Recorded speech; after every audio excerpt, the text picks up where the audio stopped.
Peter Pettigrew! Happy Halloween! What a great time to talk about Peter Pettigrew. Hi, it's Sophithill and welcome to a new video. So at this point I've made 6 individual Marauders character deep dives, but the one character I have yet to speak on is none other than Peter Pettigrew. He's one of the most divisive characters in this fandom, having equally loud supporters and haters. Admittedly, I fall more on the side of a Peter hater, but for the sake of this video I will try to remain neutral. Today I'm going to break down just what it is that makes him such an interesting and polarizing character, how and why he's treated the way he is by the fandom, and my biggest point. I'm going to try to explain why Peter Pettigrew did it, why he betrayed his friends, why he became a traitor. What was his reasoning? This video is going to break the usual format of my character deep dives, and to get started, we're first going to talk about Peter's life to gain an understanding of who he is and basically build his character up and then possibly break it down. Also, before we get started, I hope you guys like my James and Lily earrings. Note that this is a mix of headcanons and different fanfiction lore, but most of this is pretty common amongst the fandom. Peter Pettigrew was born into a pure-blood wizarding family. He's often thought to have grown up with an older sister or a twin sister. Peter had an average childhood, a good family. No money troubles, and not too many bumps in the road. When he was a kid, he met one of his neighbors, who was named James Potter. The two boys quickly became friends, and when they turned 11, they took the train to Hogwarts together. While on the Hogwarts Express, the two boys met Sirius Black and Remus Lupin. The four of them would go on to form a lifelong friendship and bond. However, James, Sirius, and Remus bonded more closely, and Peter was sometimes left out and more of a fourth wheel. Despite this, however, he was still considered a marauder and was close as ever with the other boys. During his school years, Peter did okay. He wasn't exceptionally smart like Remus or clever without even trying like Sirius. He was just himself.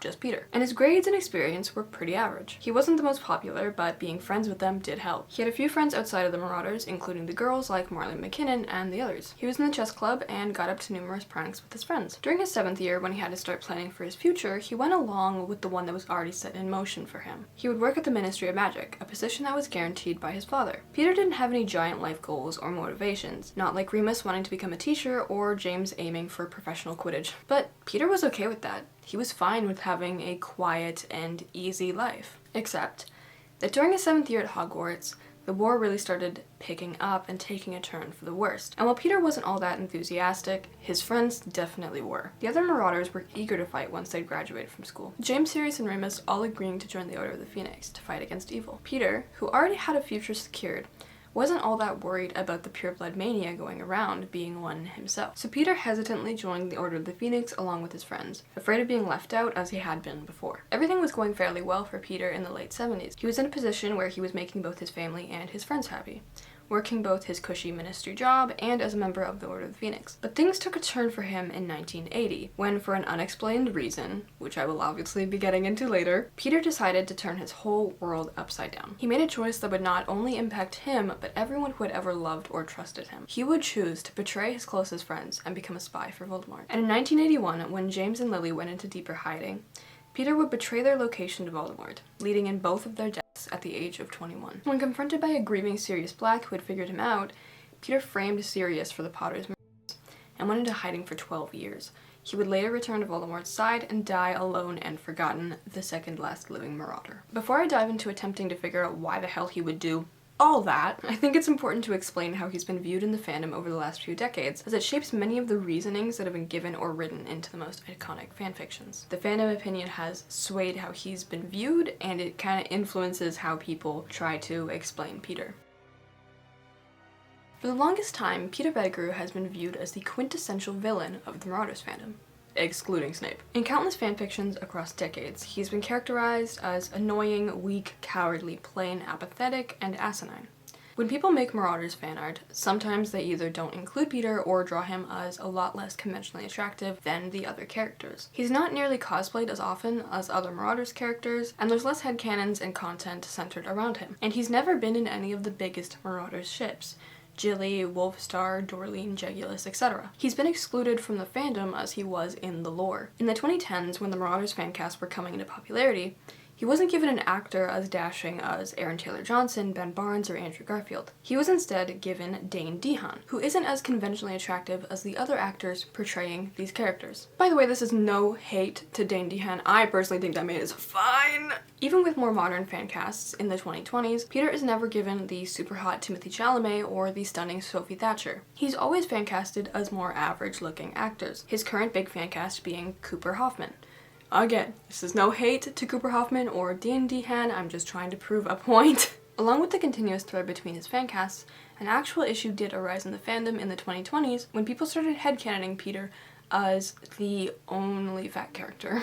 Which, like, if you're gonna view a character who has historically been seen as evil and the devil in the fandom as the only plus-size one, then yeah, that's not really representation and that's quite a problem. However, this viewpoint has been called out many times, and other characters are now viewed as plus size, not just the one who's evil and disliked the most. Along with fandom controversy, the 2020s have ushered in a new wave and era of Peter Pettigrew. For the first time ever, he has many public fans in this fandom now. While he is still often characterized in negative ways, and is one of the most purposely left out characters in this fandom, I mean, for an example, when I drew all of my Marauders characters for use in these videos, I didn't draw Peter because I didn't want to. He has definitely risen in popularity in the last few years, and the common opinion on him has shifted from extremely negative to a more neutral or positive standpoint. Obviously this isn't everyone, he still has plenty of haters. There is definitely a number of Peter supporters now that there was not before. In my opinion, what's caused this is the overall change in attitude in the Marauders fandom as a whole. Now more than ever, people are writing about and engaging in content that surrounds the background characters in the Marauders fandom. The Marauders is no longer just James, Sirius, Remus, Peter, and sometimes Lily. It's the Slytherin Skittles, the Valkyries, characters like Emmeline Vance and Gilderoy Lockhart. In the 2000s and 2010s, the Marauders fandom was very different from how it is now. Not saying that it was necessarily bad, just different. With the 2020 fandom revival, viewpoints have shifted and new characters, they're not really new, they've always been there, but they're just never talked about, are now taking a spotlight. I mean, just look at Regulus Black. He used to be a small background Marauders character, never given one solid fan cast in the last 20 years, only being relevant because of small Bardyless fanfictions that existed, but were far and few between. He has now become a massive character in this fandom, a lot of that in part to him being in the newest and biggest ship, without a doubt, Dragulus. Shipping is and has always been the backbone of the Marauders fandom. The biggest fanfictions that have established fan lore have mainly been Wolfstar, a pairing that was never canon, but is treated as such in our fandom. I truly believe that Peter Pettigrew never being involved in a big ship, or basically any, for the last 20 to 25 years, plays a huge part in why he's never been a big or favored character in this fandom. But Dragulus is currently one of the biggest ships in this fandom. It has completely taken over, and it's only been popular for under 5 years. The new era of the Marauders is ushering in new characters and ships, and with this has come the very first big Peter ship. He's finally being included, guys! And this is called Gilderat. And I completely believe that this pairing helped popularize Peter more than anything that has come before in this fandom. The TikTok user Isabella is credited as being the creator of this ship, by the way. This ship, like many new ones, started out as kind of a joke, but then became less and less of a joke, and now it's a full-on ship that people make a genuine content for. Cool. I do respect the Gilderat lovers out there, you know? Live your truth.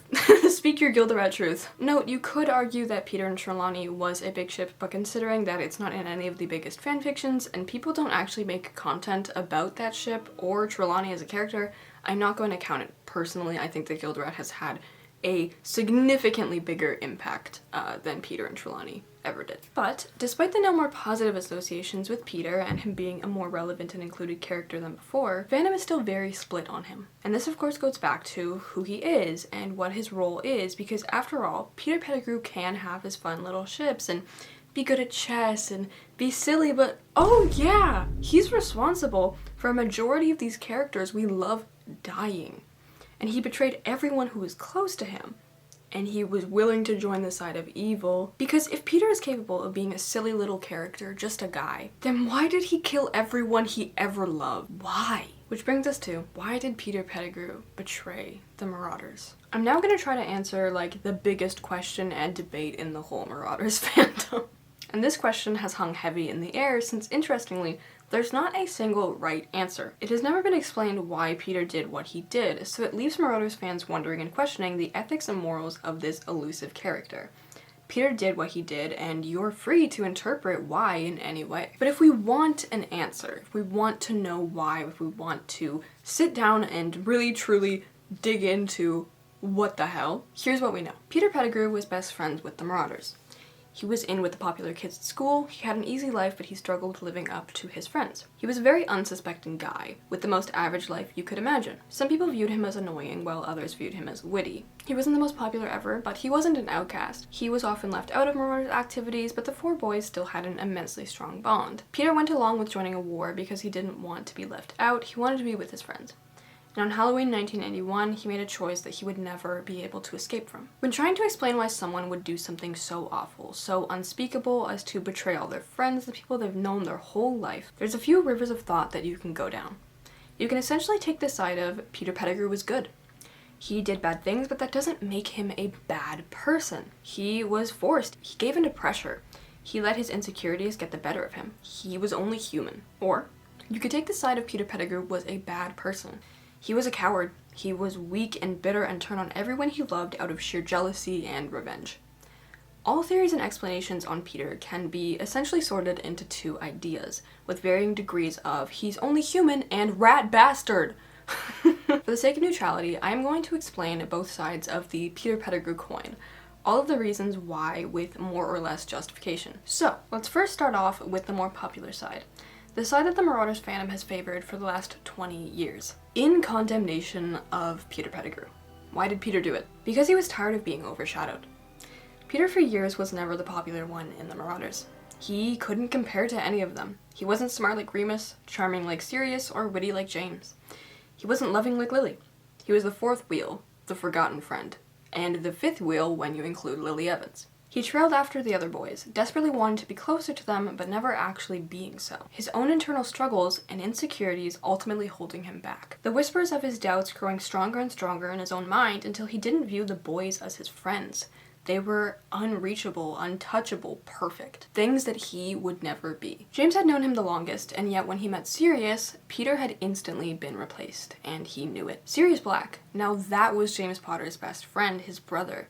James was kind. He always tried to make sure Peter was included, but he slipped up, and the favoring of Remus and Sirius became more and more clear to Peter. The shadow of the ever-popular sunshine that is James Potter towered over a smaller, lesser Peter Pettigrew. The sun was shining, but no longer on Peter. With this, Peter developed a deep resentment for Sirius. He envied him so deeply. All Peter ever wished he could be was Sirius Black. But there's no universe when Peter would ever be able to measure up to Sirius. Not when Sirius was effortlessly suave, cool without ever trying, naturally drawing everyone towards him. He was able to wow every student and teacher at Hogwarts, a living legend. And Peter grew tired of pretending to care about the constant struggles that Sirius was going through in his mood swings. So what? He didn't get along with his brother and his family was insane. How could that ever matter when everything Peter ever wanted came so easily to Sirius, and Sirius hardly ever cared? And then there was Remus Lupin, quieter than James or Sirius, more reserved. Remus didn't care about popularity. In fact, he didn't even like most people and preferred his own company. Remus was on a closer level to Peter, not being the center of attention every single day. Like Peter, Remus didn't have a million friends and a bunch of contacts in the castle. But what Remus did have was intellect. So he shined in their classes. He easily topped everyone in their studies, and he was humble about it. And slowly over the school years, as Sirius and James became more and more popular, Remus started gaining attention. People were flocking to him, finding him mysterious and intriguing, and he ended up becoming very well liked and respected, a solid marauder. He wasn't trailing after James or Sirius, he was with them, he was a part of them, unlike Peter would ever be. So suddenly the gap between Peter and Remus had gotten huge, and it startled Peter just how quickly all of his friends had soared in their youth. And by the time 7th year came around, James, Sirius, and Remus were all determined to join the Order of the Phoenix. In fact, every single one of Peter's friends and acquaintances were joining. Lily Evans, Mary McDonald, Marlene McKinn, and none of them afraid, all of them equally eager and willing to put their lives on the line for a cause that they deeply believed in. But Peter Pettigrew didn't believe in the Order of the Phoenix. He didn't believe in much, really. And after all, why should he when no one had ever believed in him? But Peter, at his core, just wanted desperately to be needed and liked. And if he didn't join, he would grow even further apart from his friends, which wasn't an option. And if he didn't have them, he had nothing. He was nothing without them. He was nothing without their comfort, without their safety, without their popularity. So, reluctantly and apathetically, Peter joined the Order of the Phoenix, going on missions while at the same time working a ministry job that was handed down to him like everything else in his life. Blood classification wasn't at risk, and he already had a life set up for him, so what was there for him to worry or care about, really? He begrudgingly accepted that he was going to live his life in his friend's shadows forever, willing to be the fourth Marauder as long as he got to be one. And in the late 70s, while the war was still even, Peter was comfortable. He didn't have to put himself out there that much, and he was safe. But in 1980, when the death started prevailing and the tide of the war started shifting, Peter started to grow afraid, and the Marauders had always been able to grant him protection and comfort. But while Peter lied to himself, his real feelings, all the ugly truths, started boiling up inside of him.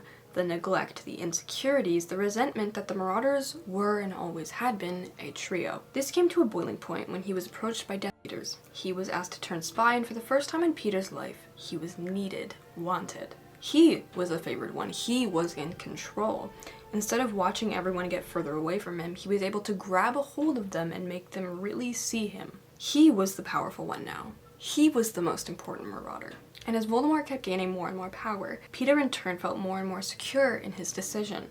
He was going to bask in Voldemort's safety and use his power to better himself, just as he'd been doing for years with his friends. Peter didn't feel remorse about what he was doing. He took pleasure in finally getting his revenge on the people who had overlooked him for 10 years. And this was the easiest way for him to do it, because no one knew that he was the spy. No one knew that it was Peter who was feeding their information to the other side. No one would ever suspect poor Peter Pettigrew, because surely he would never be capable of doing anything like that. He was an afterthought. This way, Peter could enact his vengeance from the shadows and no one would ever know. He would get away with it, he'd be on the winning side of the war and still be able to mooch off of all of his friends. He would be considered a hero to both sides. That was until 1981, when he was chosen to be the Potter's secret keeper, his last straw.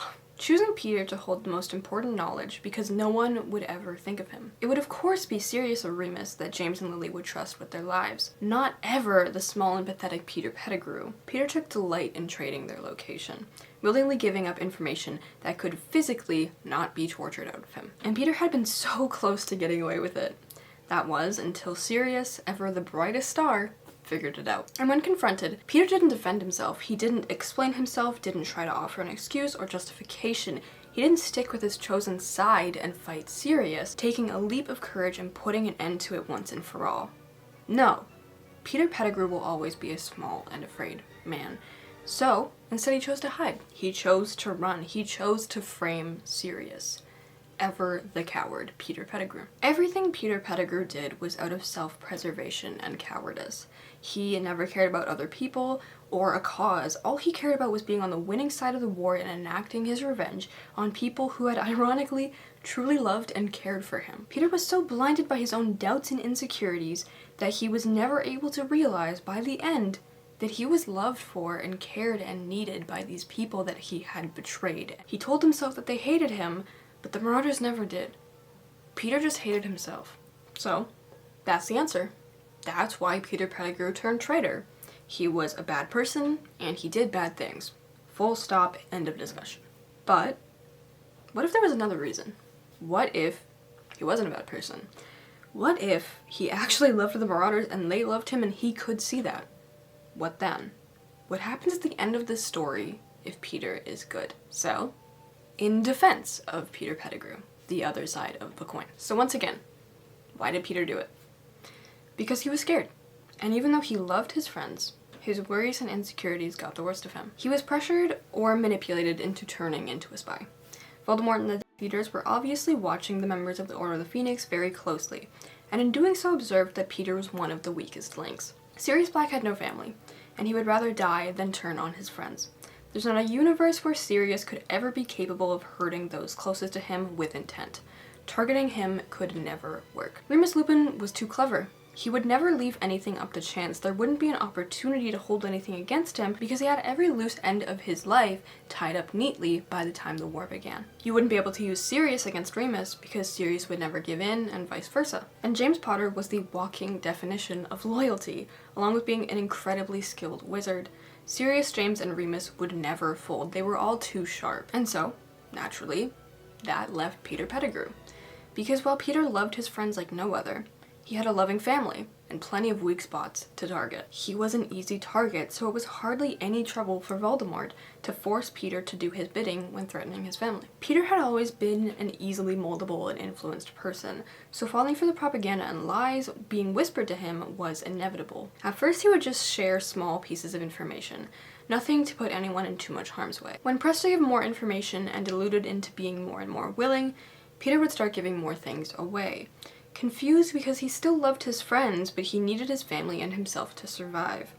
And the more lies he was told, the more he believed them. His gullibility and naivety was what caused his and his friends' downfall. He kept being pressed for more and more intel, and his guilt started to wear him down, tearing him apart at the seams. He was coming apart from under all the stress, the remorse, and the shame of giving up his friends, but if he didn't do what he was told, then all of his loved ones would be killed. Everything he loved was at stake, all at once. So, he had no choice. Peter just was not strong enough to be able to choose his friends, but he wished that he had. After Lily and James passing, he could not bring himself to face his actions, to face Sirius. So he hid and he lied and he regretted it deeply. The choices he made haunting him for the rest of his life. In this line of thought, he would hopefully try to help Harry in the future. He wouldn't return to Voldemort's side in the Second War, but earnestly attempt to make up for his wrongdoings.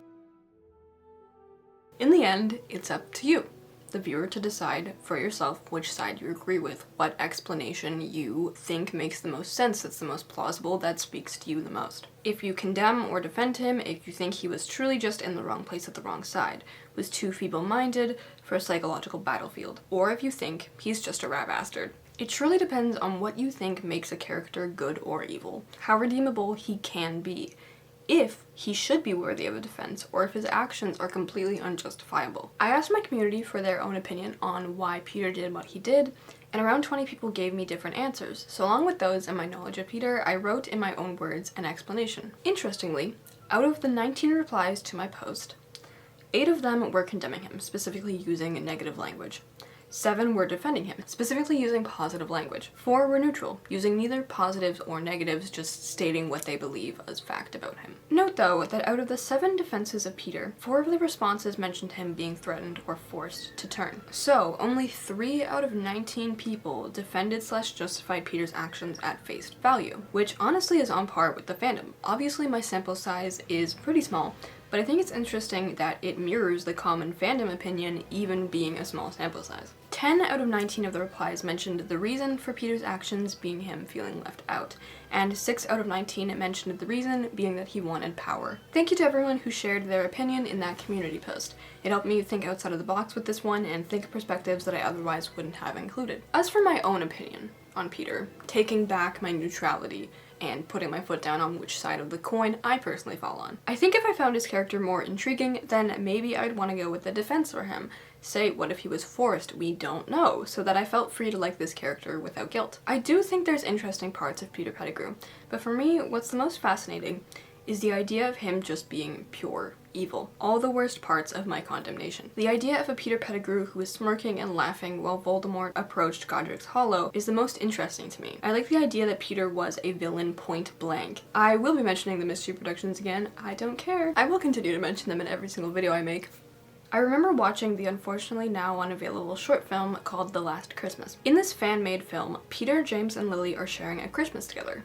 The Last Christmas. As a gift, they give Peter a glowing snow globe that guides him, and if he ever loses his way, the light will go out. The last shot of this film is wind howling and the globe flickering until it's extinguished. The lingering chill of, wow, he just murdered them and he was hanging out with their baby a couple months ago.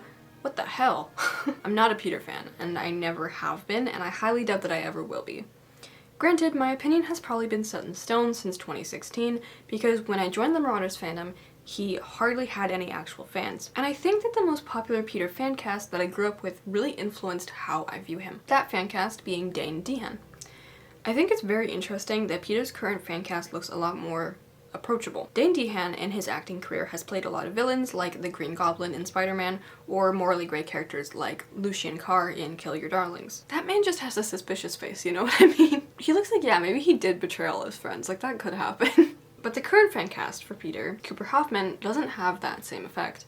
He just looks like a dude. I don't have an inclination to what kind of character he could be playing based off of his appearance. It's entirely possible that had I joined the Marauders fandom last year, not 10 years ago, I would be a Peter enjoyer, this solidified by the current fancast. But as it stands, two of my favorite characters are James and Lily. They're both in my top 3. So, my opinion on Peter Pettigrew, my ruling, my verdict here, rat bastard. Yep. But that's just my opinion on him. Please feel free to tell me yours. And if you have an explanation for his actions that I didn't mention, please comment below, because I'm very interested to see what people come up with. This was one of the hardest videos I've written in a while, but it was actually really fun. If you watched till the end of this low-key non-academic thesis on Peter Pettigrew, thank you very much for watching.